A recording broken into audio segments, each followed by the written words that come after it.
Neemias capítulo 1, nós vamos ler 2 versículos, o 8 e o 9, mas você depois deixa a sua Bíblia aberta nesse texto, tá? Porque a gente vai continuar lendo o texto de Neemias. 8 e 9. Se você puder, fique de pé comigo, reverência à palavra. Irmãos, antes da gente falar do tema e do que a gente quer pregar, o que Deus colocou aqui no nosso coração, eu quero contextualizar o texto para a gente entender, como a gente sempre tem feito aqui, né? Muita gente pensa assim, Neemias, ele servia ao rei, né? Ele era um copeiro do rei, e aí ele vem falar com o rei porque ele está lá no exílio, lá na Babilônia. Isso não é verdade. Neemias, ele realmente fez parte do exílio, mas ele não estava na Babilônia, ele estava na Pérsia, na capital da Pérsia, numa cidadezinha chamada Persépolis. Obrigado. E ele era mesmo um copeiro, ele era quem servia ali o vinho, quem servia a água para o rei. É importante também a gente entender, porque Neemias vai ser usado aqui num contexto para reconstruir os muros, né, de Jerusalém, a gente entender que Neemias era da tribo de Judá. Então ele não era sacerdote, nem era da tribo sacerdotal, porque para ser sacerdote teria que ter nascido na tribo de Levi. Ele não era da tribo de Levi, ele era da tribo de Judá. E ele tinha um irmão, né? Lá no verso 2 diz, veio Anani, um dos meus irmãos. Ele tinha um irmão que provavelmente fez parte do primeiro grupo que voltou para Israel depois do exílio. Porque Israel vai voltando da Babilônia aos poucos. No primeiro grupo, que foi levado por um sujeito chamado Zorobabel, cerca de 50 mil pessoas voltaram. O tempo passou e depois um outro grupo com aproximadamente 1.500 pessoas, e aí no meio delas um sacerdote chamado Esdras, um escriba, um cara que escrevia, provavelmente foi quem escreveu os livros das crônicas, 1ª e 2ª crônicas, provavelmente foi ele quem escreveu.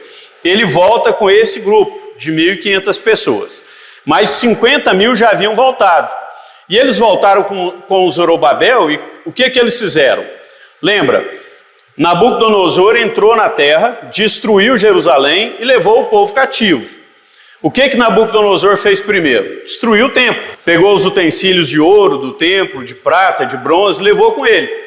Quando esse primeiro grupo volta, agora, 50 mil pessoas, o que eles vão reconstruir? Jerusalém está destruída, mas eles querem reconstruir primeiro o templo. Então eles vão tentar reconstruir o templo. Por isso que o segundo templo é chamado de Templo de Zorobabel. Não o templo da época de Jesus, né? Porque na época de Jesus já era outro templo, que era o templo reconstruído por Herodes. Então aqui a gente tem o templo de Zorobabel. Mas quando Neemias chega em Jerusalém, é provável que Esdras já estivesse lá, pelo menos há 10 anos, ajudando a reconstruir o templo. Porque Zorobabel vai lá, tenta reconstruir, mas o sacerdote nessa época era o Esdras. Quando o Esdras chega é que o negócio anda, a gente vai ver isso para frente. Neemias volta para Jerusalém, mas ele não permanece em Jerusalém. Ele fica em Jerusalém durante um tempo, e aí ele volta para a Pérsia, porque ele prometeu para o rei que ele voltaria. Ele volta para a Pérsia, fica provavelmente 9 anos na Pérsia e volta de novo para Jerusalém, e lá ele vai ficar até morrer. E qual é o tema que eu quero compartilhar com os irmãos nessa noite? Como a gente tem feito, nós temos falado aí de personagens, né, da Bíblia, e hoje a gente vai falar de Neemias, um pouquinho de Esdras, e o tema que eu coloquei aqui foi Neemias, o homem que se lembrou das promessas de Deus. Como nós lemos aí no versículo 8, ele está falando o quê? Ele está conversando com Deus, ele está orando, e ele está falando, lembra, Senhor, do que o Senhor falou para Moisés. Então Neemias é um homem que no meio daquele exílio escravo, ele se lembra do que Deus havia prometido. E o que nós precisamos aprender com isso? O que esse livro tem de tão importante para nós, irmãos? Primeiro, esse livro de Neemias, antigamente, antes da Septuaginta, né, esse livro era um só, com Esdras. Era chamado de primeiro de Esdras, só tinha um livro. Esdras e Neemias era um só. Depois que foram divididos em 2, passaram a fazer parte dos livros históricos, né, que a gente tem aí na Bíblia. Primeira coisa que eu preciso aprender, lembra que eu disse que Esdras foi antes, pelo menos 10 anos antes. E quando Esdras volta para reconstruir o templo. Neemias agora chega para o rei Artaxerxes e fala para o rei que a cidade dos pais dele, a cidade dos irmãos dele estava destruída. E fala para o rei, pede, aliás, para o rei, uma autorização para voltar para ajudar a reconstruir. E o que ele quer voltar e ajudar a reconstruir? Os muros. Neemias não pediu para voltar para ajudar no templo, porque Esdras já estava fazendo, Zorobabel já estava fazendo. Ele pede para voltar para ajudar a reconstruir, aliás, para reconstruir os muros de Jerusalém. Primeira coisa que eu quero te dizer e quero que você grave aí no seu coração. Alguém já estava reconstruindo o templo, mas a cidade permanecia destruída. Os inimigos continuavam tendo poder. Os inimigos continuavam tendo poder, inclusive no templo, atrapalhando a reconstrução do templo, não é? Então, primeira coisa, antes que Deus faça um avivamento, antes que Deus reconstrua o culto e o louvor a Ele na nossa vida, e faça um avivamento na nossa vida, nós precisamos restaurar os muros que estão nos protegendo. Nós precisamos aprender a reconstruir aquilo que nos protege. Como eu falei, Anani, o irmão de Neemias, quando ele volta desanimado. E observe que Anani não precisava ir para a Pérsia. Ele precisava ter ido para a Babilônia. Aliás, ele podia ter ido para a Babilônia, mas ele vai para a Pérsia. E quando ele chega lá, ele está desanimado. E quando Neemias vai falar com ele, ele fala assim, não, estão lá já há muitos anos tentando construir, mas não conseguem. Por que não conseguem? Porque os muros estão caídos. E sabe por quê, irmãos? Porque muitas vezes nós tentamos fazer uma obra espiritual na nossa vida. Na verdade, desde que a gente converte, a gente tenta ser alguém mais espiritual, sim ou não? Você tenta? Pelo menos de vez em quando? Você lembra, fala, eu tenho que ser mais espiritual, tenho que ser menos carnal, né? Eu tenho que andar um pouco mais no espírito. Mas só tentar ser espiritual às vezes não é suficiente. Sabe que às vezes a gente ora, às vezes a gente lê a Bíblia, às vezes a gente jejua e ainda assim, muitas vezes sem que a gente consiga nem perceber, a gente age pela carne. Muitas vezes sem que a gente nem tenha um tempo para que a gente pare e pense e fale, opa, isso aqui é carne, não vou agir desse jeito, eu vou agir pelo Espírito. Quando você percebe, você já está agindo errado. Você já está agindo pela carne. Porque, irmãos, uma obra de avivamento, ela não começa, ou ela não se completa, se a gente só decidir ser espiritual em algumas coisas. Se a gente decide ser espiritual só em uma parte daquilo que a gente faz. Só uma parte de nós decide ser espiritual. Não adianta. Sabe, na construção do templo, se a gente fosse ler aqui o texto de Esdras, né, a gente perceberia isso. A construção, ela começa e atrasa, porque os inimigos se levantam contra ela. Ela recomeça e atrasa de novo. E quem está tentando fazer é Zorobabel. Alguns anos depois, o Esdras chega. E quando ele chega, ele fala assim, está errado. Vocês começaram errado. Por quê? Porque Esdras, ele era, como eu disse, ele era um escriba, ele era alguém que copiava os textos. E ele ensinava a palavra de Deus. E quando ele chega em Jerusalém, ele fala assim, está errado. Vocês oraram? E aí ninguém fala que orou. Ele fala, vocês jejuaram? Ninguém fala que jejuou. Ele fala, não. Se a gente vai começar uma obra para Deus, a primeira coisa que a gente tem que fazer é buscar santificação. A gente precisa orar, a gente precisa jejuar. Sem oração e sem jejum, não anda. E eu quero te dizer isso. Se você tenta edificar alguma coisa que seja para Deus, a primeira coisa que você precisa fazer, a primeira coisa que você precisa entender que tem que fazer, é que você precisa orar e você precisa jejuar, você precisa colocar diante de Deus. Muitas vezes, a gente tem um preparo, né? Você vai, vou falar aqui de mim, você vai para uma audiência, você se prepara antes, você estuda o processo todo de novo, você dá uma revisada na lei, você vai lá no que o STJ está falando, no que o STF está falando, você se prepara para aquilo. se você vai fazer aqui em Goiás uma audiência, o que o Tribunal de Goiás está falando. Você se prepara para você chegar lá na hora e saber o que você vai falar. Quando a gente vai fazer algo que é espiritual, a gente precisa entender que nós também precisamos de preparo. E como é que a gente se prepara? Jejuando e orando, colocando diante do Senhor aquilo que a gente vai fazer, jejuando para que a gente tenha um pouquinho mais de sensibilidade, para a gente entender, para a gente ouvir a voz do Senhor no nosso espírito falando, esse é o caminho, siga por ele, ou então não é por aí, vá por outro lugar. A gente não vai conseguir fazer uma obra espiritual com estratégias carnais, com estratégias do mundo.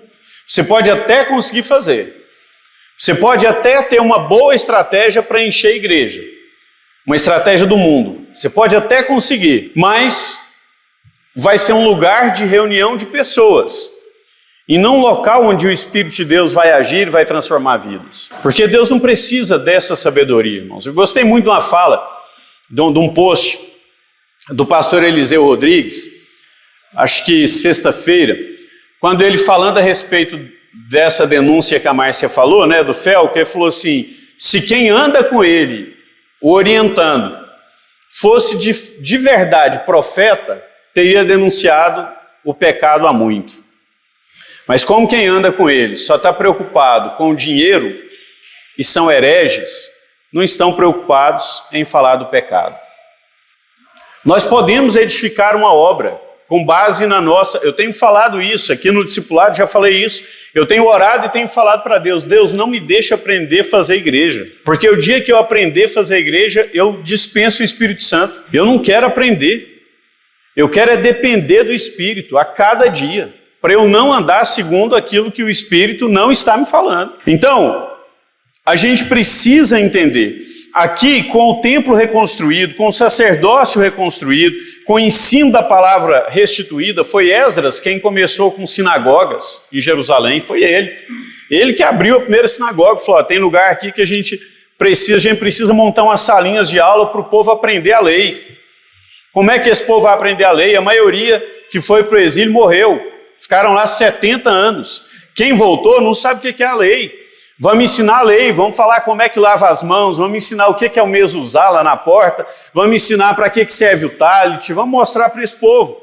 Ninguém sabia. E começam as sinagogas. Porque havia no coração de Esdras uma vontade de Deus de ensinar a palavra. Mas não há avivamento. Depois, irmãos, podem ler o livro de Esdras. Não há avivamento. Quando que o avivamento acontece? Só depois que Neemias volta para a Pérsia, e aí ele vem de novo para Jerusalém, é aí que tem avivamento. Sabe por quê? Porque na volta, os muros já estão reconstruídos. É o que Jesus disse. Ninguém pode colocar vinho novo em odres, porque se ele colocar vinho novo em odres velhos, o que vai acontecer? O vinho fermenta, aumenta a pressão lá dentro e o odre vai arrebentar. Ele não vai aguentar. Então, vinho novo se coloca onde? Em odres novos. Quem estava em Jerusalém? Odres novos. Pessoas que não fizeram parte da idolatria que levou a nação para a Babilônia. Odres novos. E eles queriam receber vinho novo. Mas para que eles pudessem receber vinho novo, Deus precisava terminar a obra. Então, muitas vezes, eu falei um pouco disso aqui na quarta-feira, muitas vezes, irmãos, nós erramos, porque nós paramos de orar como a gente orava quando a gente converteu. Lembra? Lá na sua época de conversão, quando você converteu mesmo de verdade, você teve uma experiência com o Senhor, você orava 1 hora, 2 horas por dia, clamando a Deus, Deus, me enche com o Espírito Santo, me batiza com o Espírito Santo, me dá dons. Sim ou não? Você já orou assim alguma vez? Né? Me ajuda, já? Quem já orou pedindo dons? Amém. Né? Tem alguns pentecostais. Então, a gente orava, né? Deus, derrama fogo aqui, Senhor. Eu quero ser cheio com o Espírito Santo, eu quero ter graça para falar, poder, unção, eu quero entender o que a Bíblia está falando. Só que aí, em alguns casos, a pessoa foi batizada com o Espírito Santo. Né? Recebeu ali um dom, geralmente o dom de línguas. E aí ela para. ela não ora mais, porque ela acha que já resolveu o problema dela. Ela já foi cheia com o Espírito. Mas a Bíblia diz lá no texto de Efésios que nós precisamos ser cheios todos os dias. Ser cheio com o Espírito Santo é algo que deve ser constante na nossa vida. Então, se eu busquei lá atrás por alguma coisa, né? Se eu busquei lá atrás por unção e eu recebi algo de Deus, em tese, eu não devia parar. Porque o que Ezequiel fala para nós a esse respeito? Nós cantamos aqui, né? Ele está andando lá num lugar que tem ossos secos, não é? E Deus fala para ele, profetiza. Pode por acaso esses ossos voltarem a viver? E ele diz, Senhor, o senhor que sabe, né? Então profetiza. Quando ele profetiza, tem um barulho de ossos. Mas o verbo lá, o rito do verbo, diz que ele continuou profetizando. O barulho de ossos fez com que os ossos se juntassem, que formassem tendões, que formassem músculos, que formassem pele, mas ainda não tinha vida. Porque às vezes, irmãos, a gente até profetiza, mas a gente só escuta o barulho dos ossos. E a gente não continua. Sabe, o que são esses muros nas nossas vidas? O que é um muro lá na sua casa? Lá na sua casa o muro serve para quê? Só para separar do vizinho? Não, né? O muro lá na sua casa é a proteção. Não é? Ele não serve para proteger? Ele é uma barreira. Ele é uma proteção. O muro é o que protege a casa. O que a Bíblia fala? Que lá no Novo Testamento, que agora as casas somos nós. O Espírito Santo agora habita não em templos feitos por mãos humanas. Ele habita em nós. Nós somos a casa. Agora, o que protege essa casa? E eu poderia aqui citar várias coisas que o texto de Neemias, principalmente Neemias 3, me permite citar, mas eu quero comparar só duas coisas. Primeiro, o muro fala do caráter e o muro fala do testemunho. O que protege a casa? O que nos protege? O nosso caráter e o nosso testemunho. Sabe, irmãos, tem muita gente que fala assim, não, hoje vai dando 6 horas, né, 6 e pouco, fala, não, eu tenho que ir para o culto. Eu gosto muito do Zé Bruno, né, da banda Resgate, porque ele fala assim que vocês estão enganados, isso aqui não é culto. Isso aqui é uma celebração. Culto é quando você sai daqui. Aí é um culto. Porque aí você de verdade vai estar apresentando Deus para as pessoas com quem você vai conviver. Porque culto, biblicamente falando, culto é sacrifício. E a gente vem para cá, a gente canta, a gente ouve a palavra, mas na verdade a gente não está sacrificando. Mas quando a gente sai daqui, aí tem sacrifício. Quando o sujeito te fecha lá no trânsito, quando o sujeito vem, encosta no seu carro, ou te joga no chão numa moto, e aí você se sacrifica para não ir atrás e exigir o que você acha que tem direito. Então, muitas vezes, o nosso culto começa quando a gente sai daqui. Porque tem muita gente que ora, que jejua, que lê a Bíblia, mas não consegue permitir que o caráter seja transformado. Ele não consegue permitir que o Espírito Santo atue na vida dele para mudar o caráter dele. Sabe, irmãos, há uma corrente na psicologia que diz que personalidade não pode ser mudada. Ninguém muda a personalidade. A psicologia diz isso. Mas o caráter, ele é transformado. Porque o caráter, como que se forma caráter, né? O caráter é formado pelo ambiente e pelas pessoas com quem você conviveu quando era criança. Então, se você vivia num determinado ambiente, convivia com um determinado grupo de pessoas, os valores daquelas pessoas vão passando a serem seus valores. Isso é caráter. Caráter é um conjunto de valores morais. Personalidade, não. A TT, ela tinha uns 6 meses de vida e ela já mostrava a personalidade dela. Não tinha influência de nada. Estava 3 meses lá com a gente.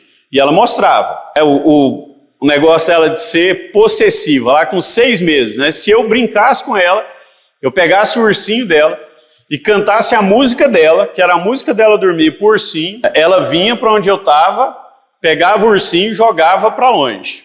E ficava onde eu estava. Porque a música dela não podia cantar para o urso, tinha que cantar para ela. Ela não deixava. Isso é personalidade. Algumas pessoas mudam a forma com que elas interagem com as outras, não a personalidade. Quem é melancólico vai ser melancólico. Quem é sanguíneo vai ser sanguíneo. Mas o caráter é transformado. O apóstolo Paulo, falando a respeito disso, ele diz assim para a gente: portanto, agora, quem mentia, problema de quê? Caráter ou personalidade? Caráter. Quem mentia, não minta mais. Quem adulterava, caráter, não adultere mais. Quem roubava, não roube mais. O apóstolo Paulo está dizendo para a gente que a conversão é o caminho para que o nosso caráter mude. Agora, como que o nosso caráter é transformado? A partir da comunhão. Então, eu fico desanimado quando eu vejo crente de 15 anos de igreja, 15 anos convertido, que ainda é melindroso, que qualquer coisinha ele emburra. Qualquer coisinha ele emburra, ele vai para o canto. Meu irmão, deixa Deus transformar. Em nome de Jesus. Que caráter é esse? Imagina, vamos pensar no apóstolo Paulo? Só para a gente, né? Paulo era apóstolo e é confrontado por um sujeito chamado Barnabé. Está lá em Atos. Barnabé se levanta contra Paulo. E junto com Barnabé um outro rapazinho chamado Marcos, que alguns dizem que estava no Getsemane quando Jesus foi preso. Paulo percebe que em Barnabé e em Marcos há um problema de caráter. E o que ele faz? Ele age com um pulso firme. Fala, não, vocês não vão. Pode voltar para Jerusalém, não vão andar com gente desse tipo. Os dois voltam para Jerusalém. Paulo continua na viagem missionária dele. Muito tempo depois, Paulo termina aquela viagem, ele volta lá para o concílio de Jerusalém, Atos 15, e ele é restaurado, a amizade dele, na verdade, é restaurada com Barnabé e com Marcos. E lá na carta a Timóteo, ele está pedindo para mandar Marcos para ficar com ele. Agora, se Barnabé fosse um sujeito melindroso, o que ia acontecer? Paulo está precisando de mim? Não, se vira. Quando eu estava lá querendo ajudar, ele quis? Não, me mandou vir embora. Tive que voltar, ficou tudo lá com ele, eu tinha saído para ir fazer. Ele assume o negócio no meio e depois me manda embora. Mas o que acontece? Barnabé se torna um auxiliar de Paulo, um servo. Por quê? Porque Barnabé havia sido transformado. Então, irmãos, o muro fala do nosso caráter. Se o nosso caráter não é transformado, a nossa casa está desprotegida. Nosso portão está arrancado, os nossos muros estão caídos. A gente precisa permitir que o Espírito Santo transforme quem nós somos, na comunhão uns com os outros, para que a gente seja não apenas mais um crente, mas para que a gente seja de verdade um discípulo de Jesus. Mas eu disse que o muro, eu falei que nós teríamos aqui duas características do muro, o caráter e o testemunho. Irmãos, como eu disse, o nosso culto começa quando a gente sai do templo. Quando a gente sai do templo, nós vamos cultuar a Deus com o nosso testemunho. Nós vamos mostrar para as pessoas que vale a pena conhecerem e servirem o Deus que a gente conhece e serve, porque nós estamos testemunhando dele. E testemunhar de Deus implica, em muitas situações, ficarmos no prejuízo. Testemunharmos de Deus, ou de que Jesus habita em nós, implica, em muitas situações, a gente oferecer a outra face. Mas o que acontece? Na maioria das vezes, a gente acha que testemunho é só quando a gente recebe um milagre, a gente está orando, fazendo uma campanha, e Deus vai lá e faz um milagre. Aí o que a gente fala? A gente chega aqui e fala o quê? Pastor, eu quero dar um testemunho. Aí vem aqui, pega o microfone, né, e fala, Deus fez isso, tal.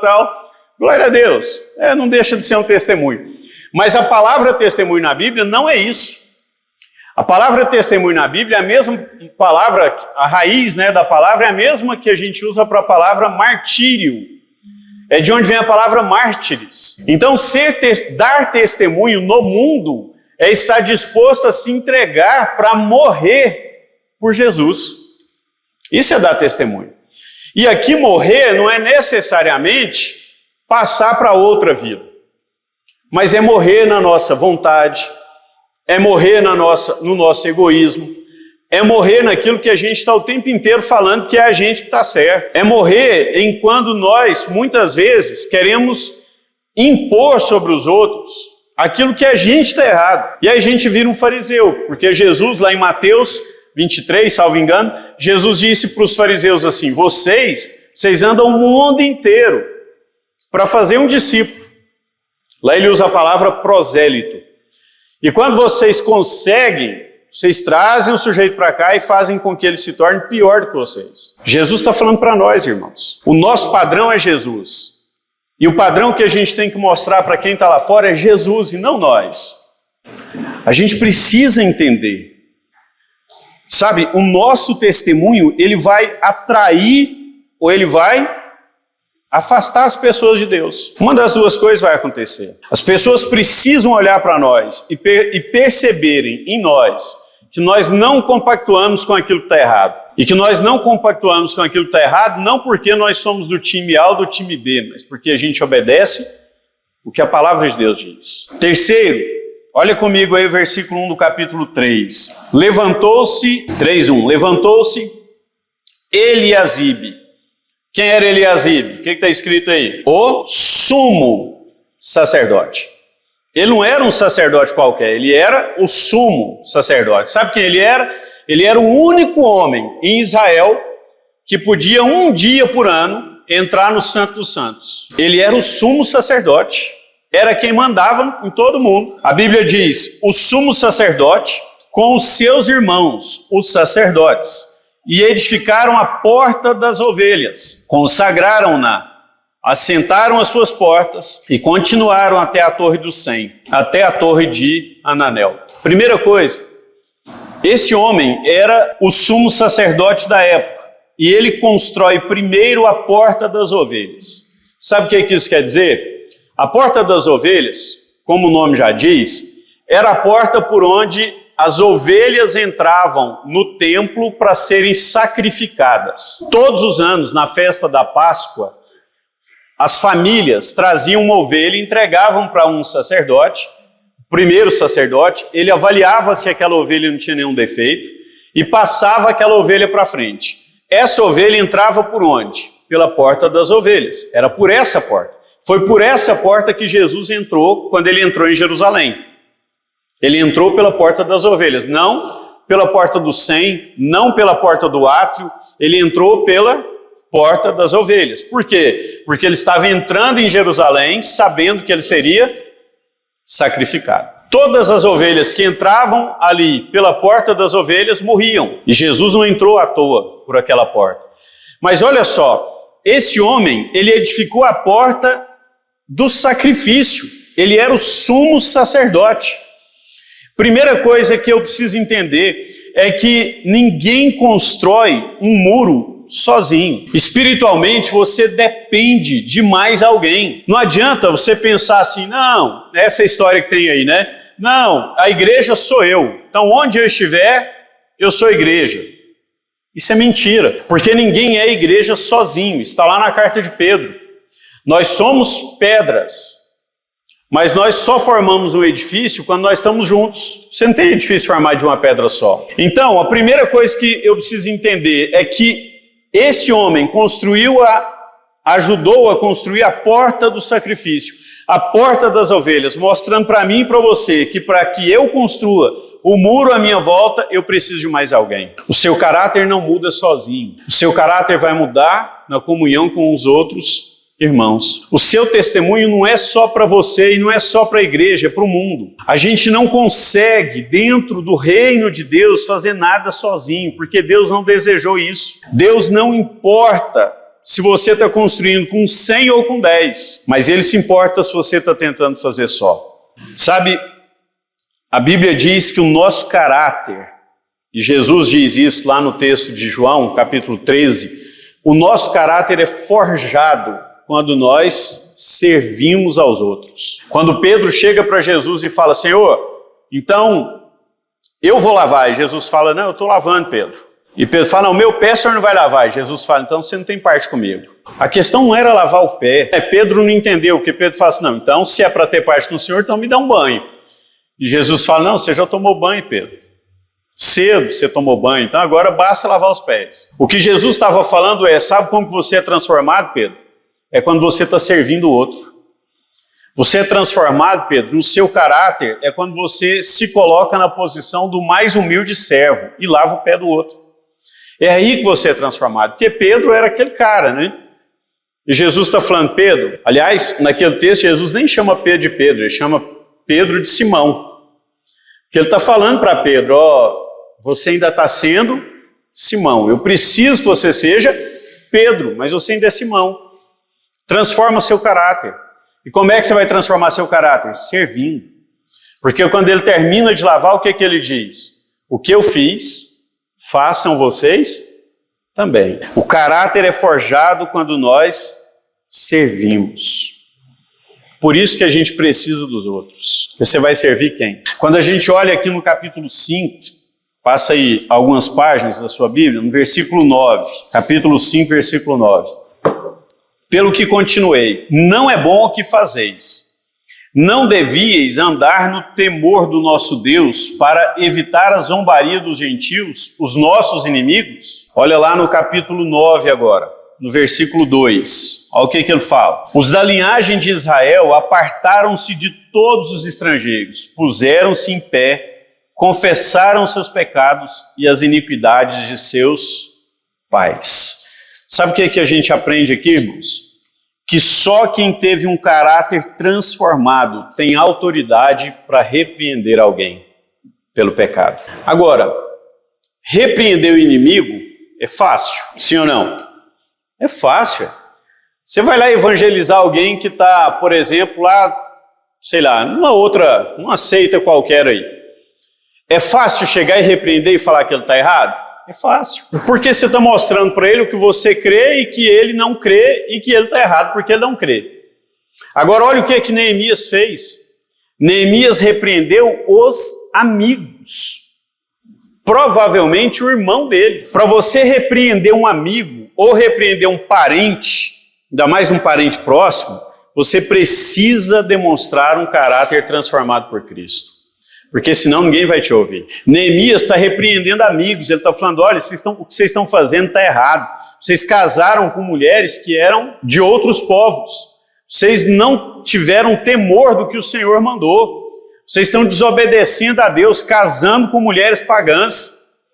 Aí lá no capítulo 9 diz que os homens abandonaram aquelas mulheres e se arrependeram pelos pecados deles e dos pais. Sabe, irmãos, o que eu tenho percebido muitas vezes, e aí a gente pode olhar muito isso aí no contexto da política, é que tem muita gente querendo repreender os outros que ele não tem moral para repreender ninguém. Neemias está falando para nós, você quer ter autoridade? Transforme seu caráter. E eu quero concluir te dizendo que quando Neemias volta para a Pérsia, e ele fala que ele tem que voltar, lá, salvo engano, é no capítulo 13, ele diz que precisava voltar porque ele fez um acordo com o rei. Neemias vai passar mais ou menos 9 anos na Pérsia, como eu falei para vocês. E quando Neemias sai de Jerusalém, o povo peca de novo. O povo, de novo, vai se casar com as mulheres dos gentios. O povo vai, de novo, tem um sujeito chamado Tobias, que apareceu lá no comecinho atrapalhando a construção. Esse sujeito volta lá no templo, chama aquele sacerdote que a gente leu lá no 5, o sumo sacerdote, faz com que o sumo sacerdote tire os utensílios do templo e arrume um lugar para que esse Tobias ofereça sacrifício para os ídolos lá no templo. O povo tinha acabado de arrumar o templo. Não durou nada. Neemias sai e o povo já está de novo na idolatria. Neemias sai e o povo já está de novo casando com as mulheres dos assírios. Neemias sai e o povo está levando ídolos para dentro do templo outra vez. Foi da noite para o dia, o negócio foi rápido.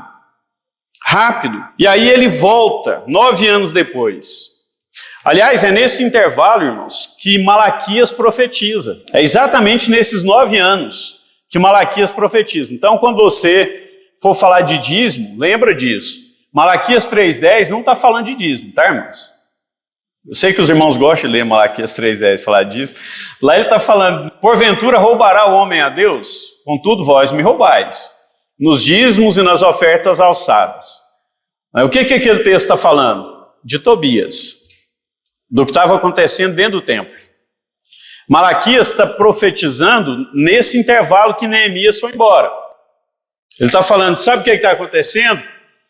Vocês deixaram, porque o que aconteceu lá? Historicamente foi assim, quando Tobias foi para dentro do templo, os sacerdotes que eram tementes a Deus, eles foram embora. Eles falaram, não, nós não vamos ficar nesse negócio aqui. O cara está enchendo aí de ídolos, está fazendo culto para ídolo, o que a gente está fazendo aqui? Nós vamos embora. Eles foram embora.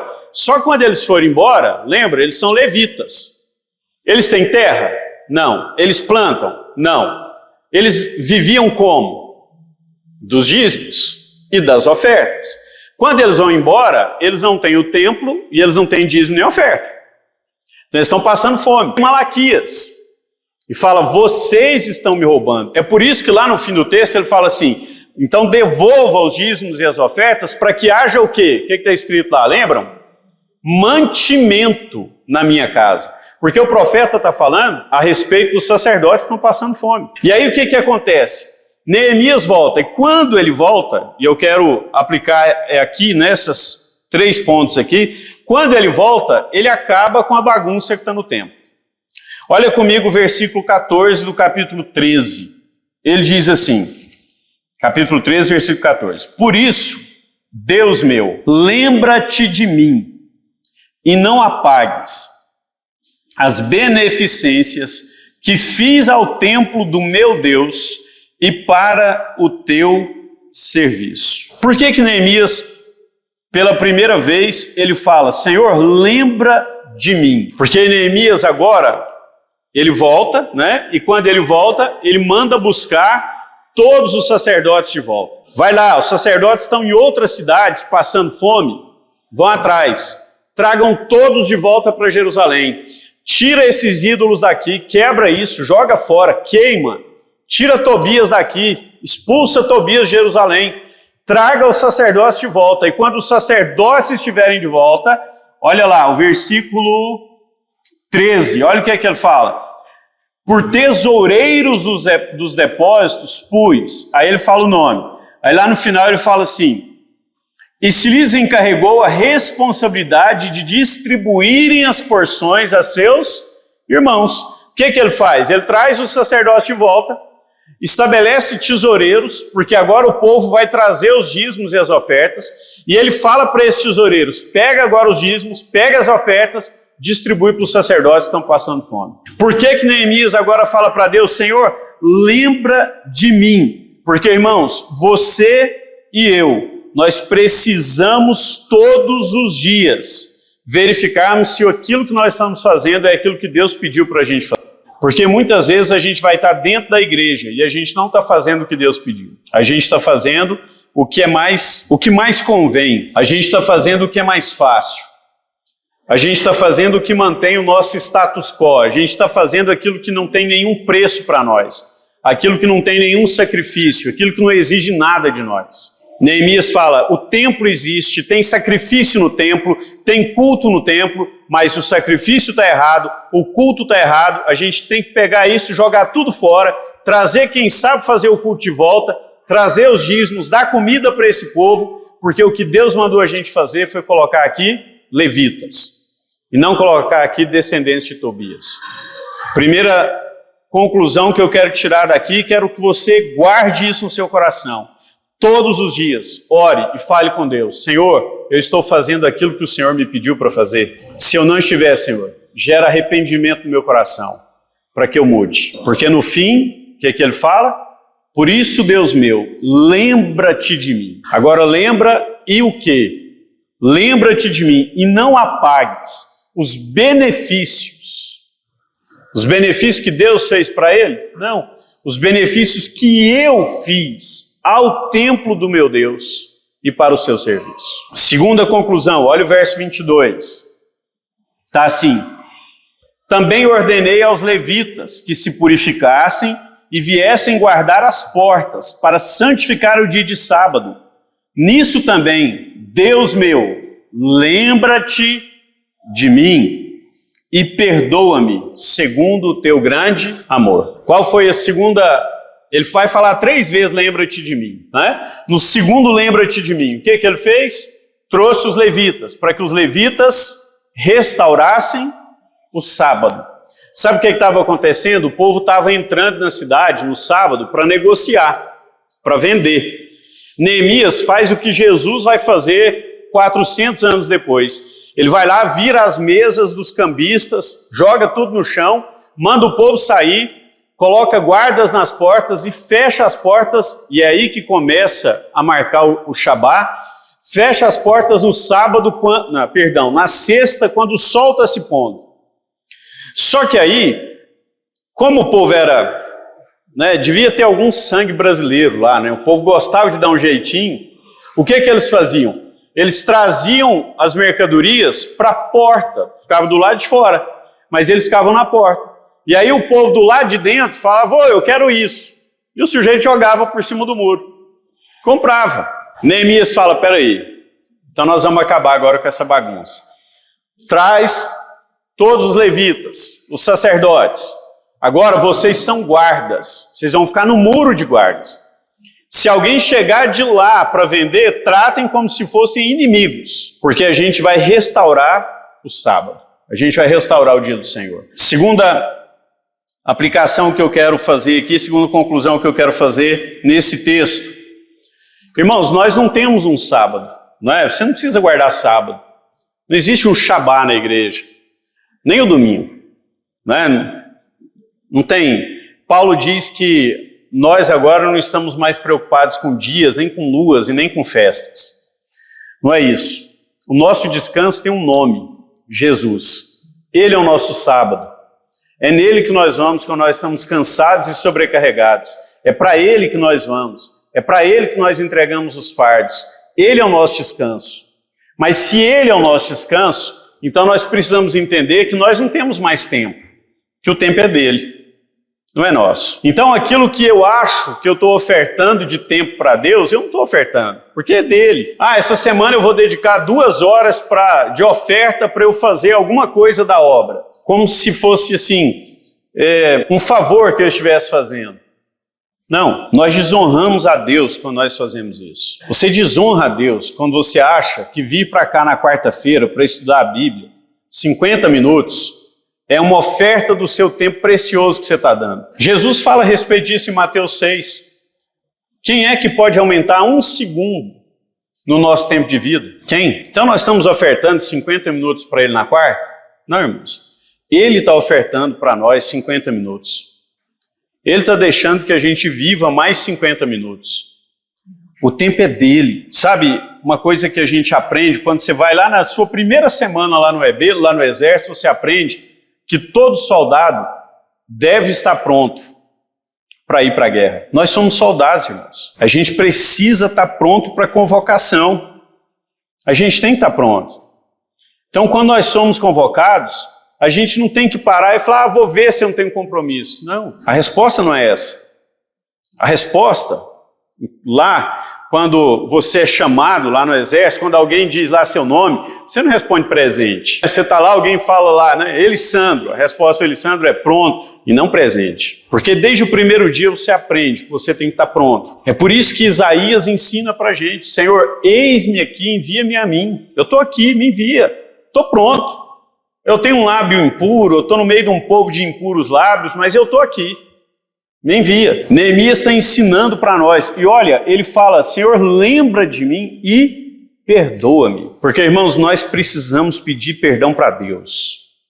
Nesse sentido. Porque nós gastamos muito tempo com muita coisa. E quando é alguma coisa ligada à obra de Deus, a gente só gasta o tempo que está sobrando. A gente não coloca o principal tempo para o Senhor. E eu estou falando da gente, não estou apontando o dedo para ninguém. Nós precisamos entender isso. Se nós somos o Senhor, então o nosso tempo é dele. E a gente precisa ter Deus como prioridade, e o reino de Deus como prioridade, e a obra de Deus como prioridade. Terceiro e último, olha no versículo 31, ele diz assim, também restabeleci o fornecimento da madeira e das primícias em tempos determinados. Lembra-te de mim, Deus meu, para o meu bem. Lembra-te de mim, para o meu bem. O que ele restabeleceu aí? O que ele fala? Fornecimento da madeira e primícias. Sabe o que Neemias está ensinando para a gente? Neemias purificou o povo em relação ao povo estrangeiro, porque quem tinha casado depois com mulheres de outros povos, ele faz com que esses homens se divorciem. Se não divorciarem, tem que sair de Israel, tem que sair de Judá. Ele não aceita que esses homens fiquem lá. Não tem conversa. Aí às vezes a gente hoje, 2.500 anos depois, 2.460 anos depois, a gente olha e fala assim, nossa, mas mandou divorciar. A gente olha com a nossa cultura de hoje, e fica assim, nossa, mas mandou divorciar, mas divorciar não é errado. Não, mas e se o casamento foi errado antes? E por que ele manda divorciar? Porque eles são casados com moabitas. E ele está falando, vocês estão doidos de casar com esse povo. Manda esse povo embora. Eles não podem ficar aqui. Sabe o que Neemias está ensinando para a gente, irmãos? Que a gente não pode fazer aliança com qualquer um. Neemias está falando, separa. Enquanto vocês não separarem, não tem avivamento.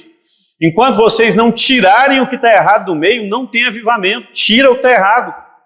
Porque precisa ter pureza. Neemias está falando para a gente, não misturar não significa não conviver. Não é isso. Mas significa não ser influenciado por. Você pode conviver com todo mundo. Mas você não deve ser influenciado por todo mundo. Eu sei que muita gente dá a desculpa, de, mas se eu não ficar lá, não sair com o pessoal lá do mundo, não andar com eles, como é que eu vou trazer alguém para Jesus? Deixa eu te falar uma coisa, o mundo já conhece o mundo. E você é alguém estragado para o mundo. Não adianta você pensar assim, eu vou lá para o mundo e vou influenciar, vou querer ser igual para influenciar. Não, você é estragado para o mundo. Você não vai fazer direito o que o mundo faz, e o mundo já tem um referencial que é o mundo. Então você não faz direito nem lá e nem aqui. Não tem jeito. Porque quando a gente converte, a gente está estragado para o que é do mundo. Não adianta. E outra coisa, o mundo não está atrás de alguém que parece com ele. O mundo está atrás de alguém que é diferente. Não adianta a gente ficar pensando que, não, eu vou lá para o boteco, eu vou lá para, para qualquer outro lugar e vou conviver e vou fazer tudo que eles estão fazendo, do mesmo jeito que eles estão fazendo, mas domingo eu chamo para vir para a igreja e eles vão vir. Não vão, irmãos. Porque a gente está aqui, irmãos, para influenciar pessoas para irem para o céu. E as pessoas só vão andar atrás de nós para irem para o céu se a gente tiver a presença de Deus. E a gente só vai ter a presença de Deus se a gente for avivado. E a gente só vai ser avivado se o nosso muro for construído. E o nosso muro só vai ser construído se a gente entender que a gente está estragado lá para fora. Amém?